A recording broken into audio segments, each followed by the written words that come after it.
Welcome to the Banker Lamp. Please enjoy the video. You begin by confirming your ES50 5G plan is active and that the SIM is 5G capable. This matters because the network rejects non-compatible hardware. Once done, power the device and charge it above 50% so updates won't interrupt activation, and connect to Wi-Fi for any initial downloads.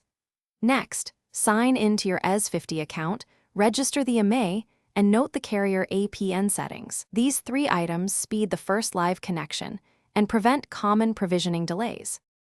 You now configure the network details so the device negotiates a 5G session correctly. Manually enter the APN, username, and password from your carrier, because auto settings sometimes fall back to 4G.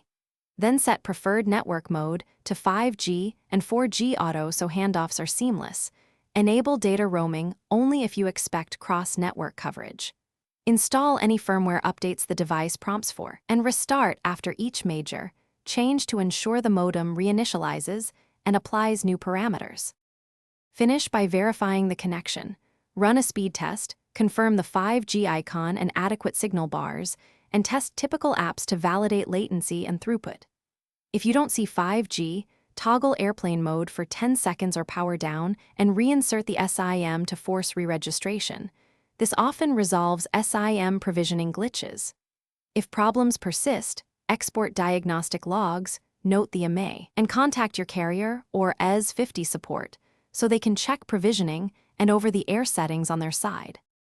Thanks for watching. If this was helpful, leave a like and consider subscribing. See you next time.